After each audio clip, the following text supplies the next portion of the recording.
Hello, welcome back. A lot of students will soon be moving to the UK, so it's really important for us to discuss what you need to take along, what to pack, what not to pack. These are really important decisions and there is absolutely no room to make a mistake. Which is why today I'm going to be breaking down for you what you should take to the UK and where to shop in the UK as soon as you get here. If you're new, I'm Ashika and we talk about moving to the UK among other countries on this channel.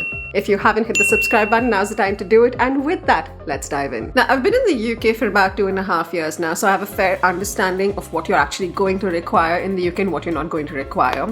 And I've made some mistakes along the way, so I'm hoping you can avoid all of those. To start off, the first question you need to be asking yourself is what is your baggage allowance? And remember, this changes depending on your flight, so don't blindly listen to what somebody is saying. You actually need to check what the allowance is for your specific flight. And it's really important for you to check what this allowance is because even a few extra kgs means you paying a lot more money. So be really careful here. And to be on the safer side, get yourself one of those luggage scales so that you can actually weigh your luggage before you get to the airport. No nasty surprises. So the first thing you need to do, of course, is make sure you have the right luggage. Of course, ensure that your luggage is not damaged already in any way because that would be horrifying because you have to bring your luggage back as well, right? It should make the trip. And ideally, if you can, get suitcases which are a part of a set so they all fit into each other because when you move to student accommodation, you're not going to have tons of space to store multiple suitcases. So ideally, you're going to want to store them one inside the other. Now that you have your suitcases sorted out, what we're going to discuss first is what goes inside these suitcases, which are actually going to go into your checked-in baggage. Now, you'll need your clothes, and how many clothes you should actually pack actually depends on how many days you'll be going to university. If you're only going to be going to university one day, obviously pack less. You have no one to impress yet. Another thing for you to keep in mind is that the UK experiences all seasons, unlike in Bangalore, for instance, where there's pretty much one season throughout the year. There's spring, summer, autumn, winter, so you need to pack clothing appropriately for all the seasons. Another thing for you to keep in mind, it gets really cold in winter. So if you dress too warmly, the minute you go inside a restaurant, you'll realize it's too hot, right? So it's important for you to understand that in the UK, you dress in layers. Another thing for you to keep in mind is it depends at what period or time you're coming to the UK because the sales are twice a year. So the sales are at mid-July and the end of December, Jan. So if you're coming at that point, you can also assume that you can buy a lot of your stuff here at a discount. Otherwise, pack accordingly. So get a couple of t-shirts because you need to wear something inside your jumpers that you call sweaters, jumpers over here. Inside your jumpers here or you get too sweaty. Plus you can wear them in summer as well. Get a black one, get a white one because a lot of workplaces insist you either wear black or white. So it's useful. You'll also need a couple of sweaters, but I suggest you get light ones like this. Simply because we're moving out of winter right now, and if you get something that's too chunky, you won't be able to use it for the next few months. Plus you can get the chunkier ones here, the ones that look like this. You don't really need them unless it's winter and we're actually moving out of winter. Like this year's winter was actually quite warm, but I remember the last year it was -7 where we lived. So then you definitely need these kind of sweaters, but not right now. Irrespective of whether you're a guy or a girl, get a white shirt, get a black shirt, get a pair of black trousers because again, all required for work and sometimes I'm even at uni, so it's good to have all of these. And if you know the concept of a capsule wardrobe, it's really useful. I'm going to leave that here. Look it up. It basically helps you reuse the same clothes in different ways and make them look like different outfits. And it's really, really useful, especially because you're packing light to come here. Get yourselves a pair of sneakers, something like these, the ones that are slightly waterproof. So you can use them for multiple reasons. A pair of flip-flops for summer when you head to the beach or something. A pair of formal shoes like these just in case you need to go for some formal occasion. You might be thinking you need waterproof shoes, but if you use the sneakers like I showed you earlier, they can cover you for most problems that you have, and in a lot of cases you'll use an umbrella so you won't even require rain shoes as much. You need wellies or those long boots in case you plan on walking a lot in mucky areas, which I doubt is going to happen. Also, don't bother getting too many open sandals because most of the time it's cooler here rather than warmer, so you'll very rarely use them. Now we're inching towards summer, so you can get like a couple of pairs of shorts or dresses or skirts because they are useful in summer, and summer does get pretty warm here. And if you like to work out clothes like athleisure or joggers or whatever works for you. Definitely get thermals because in winter it does get pretty cold. It'll be useful. If you are a sweatshirt person, sweatshirts are great because sweatshirts are ideal for 3 out of 4 seasons over here, so they've got you covered for a lot. Get pajamas along because it does get cold over here, so you can't roam around in your shorts. You may not be able to take the cold. Just get one warm jacket that is also shower proof when you come here. When we came here, this was the one we bought from Decathlon. this one here. And it worked for most of the seasons. The other reason I say don't buy more jackets is because you're going to be very tempted to buy more jackets when you come here, so then you'll have too many. A couple of months after we came here, I bought this one. That is perfect for the snow. It's perfect for rain. It's perfect for really cold temperatures like below 10 or below 5 actually. So don't overbuy jackets. And remember, when you buy jackets, buy one size bigger because you will be wearing jumpers or sweaters underneath it. So it gets very stuffy inside and it'll get tight, so you won't be able to zip it up. If you get cheap woolly hats and gloves in your country, sure, bring them along. Otherwise, don't bother. You can buy them from here for really cheap as well. Next, you're going to want to pack a belt because, well, you never know when you need one. Next, you'll want to pack all of your essentials. So your toothbrush, your toothpaste, your face wash and your body wash, and get miniatures for all of these because you want to save on space and because the price difference isn't too much for all of these products between your home country and the UK. But if you're used to certain brands that are local brands, you may want to check if they're available here. If they're not available, then of course bring them along because I understand some people have very specific requirements for skincare or hair care. Also, if you use luxury skincare, a lot of them are more expensive in the UK. Like a Clinique Moisture Surge is a lot more expensive in the UK than it is in India. So you also want to check those prices and then make a decision based on that. Don't forget a nail cutter, really important. Most people forget this.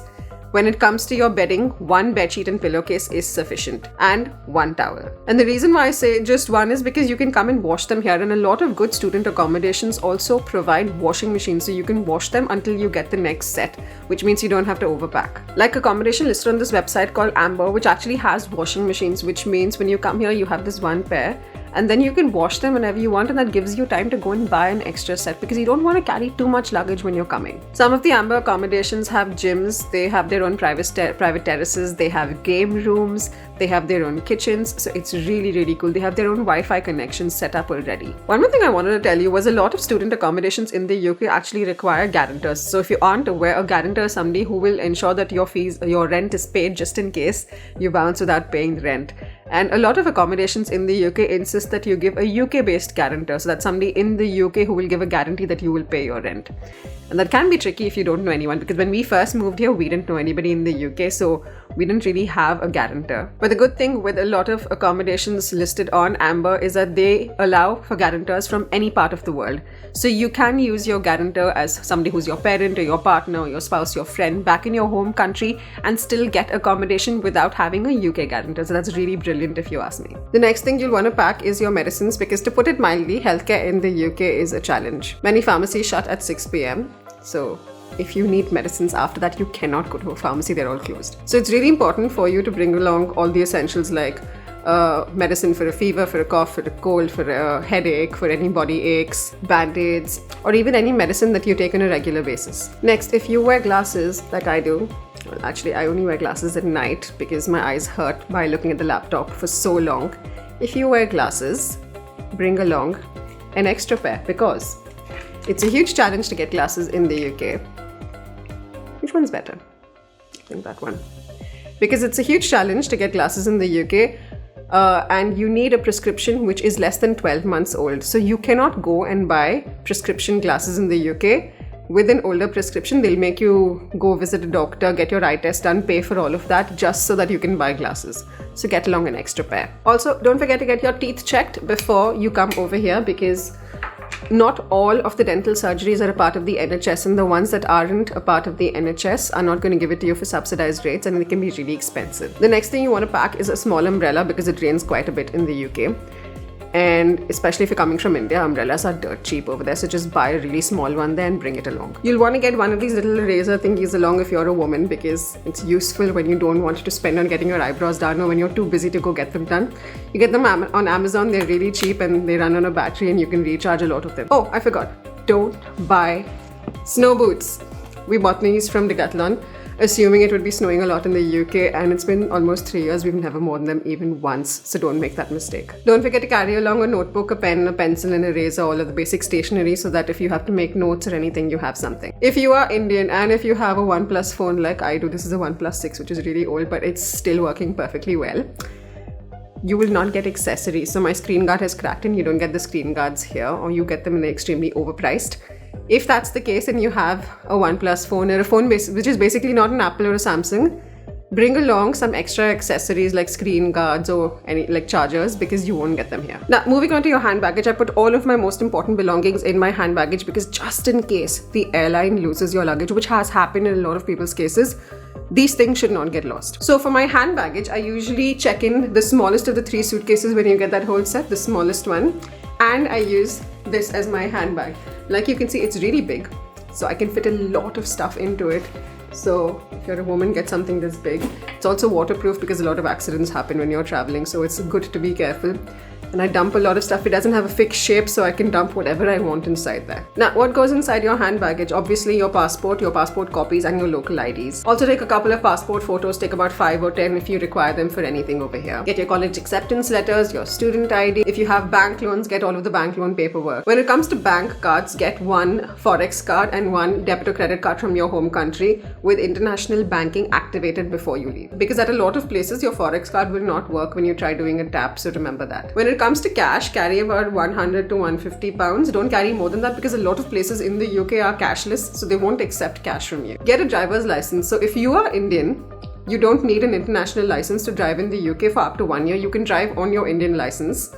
And of course, you'll need insurance, so remember to bring that along. The driver's license, not the insurance. Insurance is from here. Now, just in case you lose your phone, get your accommodation or your college's address printed on a piece of paper and keep it with you. Lots of stuff happens when you travel. If you have a UK SIM card, carry that along. Now, when we were traveling here, we got really lucky, and at the visa office, somebody was running an offer, so we got free UK SIM cards with 30 days validity. If you don't get it, don't stress about it. As soon as you come to the UK, you can walk into most of the supermarkets and just buy a SIM card without any address proof or any of that. Next, I would never put any of my electronics into my checked bag. So that's my laptop, my phone, my iPad, my Kindle, and my camera. I will never put them in my checked-in bags because if they're lost, I'm just gone. Apart from that, also put your chargers along with you, your power bank. Next, if you are like me and if a lot of your electronics are not from the UK, you will need converters. So get one of these, the small ones, and also get an international one, which is like this. You can see. Also get a spike booster from India, and I'm too lazy to take that out, so you know what a spike booster looks like, because a lot of times you want to connect multiple things and then just one piece is useful. And if you're wondering if you should buy your electronics from your home country or from the UK, the way to decide that is to actually check the prices. So when I was buying my MacBook, I checked the UK, the US and India, and it was a lot cheaper in the US than India, and the UK was the most expensive. So it's important for you to do your research and decide where to buy based on that. Well, the same thing happened for my phone. When I was buying my iPhone, the UK was really expensive compared to the UAE, US and India. So do your research. Now, there's probably a lot of things that you've heard other content creators cover and say you should bring along that I haven't covered, and there is a reason why. Food, for instance, many people will tell you to bring spices along. Please do not. You really get all of your spices here. This is my little box of spices, and they are all bought from the UK. I live in Maidenhead, which is a little town. If I have 2 Asian shops where I get all of my masalas, you definitely will be able to get it irrespective of where you live. This, for instance, is Everest. Then we have got MDH. Everything is available. We've got instant noodles, there's bhujia, there's Kisan jam, there's brew coffee. Everything that you would need for an Indian is available in the UK, so please don't bring any of that along. Maidenhead also has a Polish shop, there's a shop with African foods, and all of the large format supermarkets have an aisle for international food, so you get everything there. Next, please don't bring along your utensils. You get utensils here as well. The other thing is, a lot of houses do not have your typical gas burner. They have either a ceramic burner or a glass top burner. So if you buy vessels from India that are not compatible with the stoves here, you're not going to be able to use them and you can't return them. In the UK, you get everything from a pressure cooker to a balan. If you want, you can buy it from Amazon, and it's good if you buy it from Amazon because you can read the reviews over there. Or you can walk into Indian shops because a lot of Indian shops sell all of the Indian utensils. If you stay close to London, you can go to Southall or you can go to Slough and you'll get everything you need. The same goes with plates and mugs. You're not going for a picnic, stop bringing all of that. Don't bring your plate, your mug, your spoon. You get everything here. Save your space. Ideally, get a SIM card over here after you figure out where you're going to live, because the network depends on which area you live in. So do some research into the network and then pick a SIM card. Next, you might have seen people wearing wellies like this. Don't buy them unless you plan on going to really mucky areas. Like I take my dogs to walk into a forest, which is why I need shoes like this. you don't have dogs, and unless you plan on walking in such areas, it's really not required, and most definitely not from your home country. And yes, I know I need to clean my shoes. If you frequently use a hairdryer, buy one from here, because a lot of people say that their hairdryer is fused after coming here if they bought it from other countries, so buy that locally. Next, buy a good rain jacket or a cold jacket from here, like the one I showed you a little while ago, because you will really need it, and that is actually an investment in the UK. And to keep all of your cables in place, you should get one of these pouches like this. It fits all of your cables, all of your chargers, your power bank, your Kindle, everything can go in here, so it's all in this one place, so you don't have to go looking all over your bag later. So now assume you've gotten here and you don't know where to buy things from. It's really simple. If you want really cheap clothes, go to Primark. It has dead cheap stuff. You can also look at Asda, you can look at Tesco, Sainsbury's. You can check out charity shops. Charity shops have really good quality clothing a lot of times over here, and they're very inexpensive. You can also check Debenham and ASOS.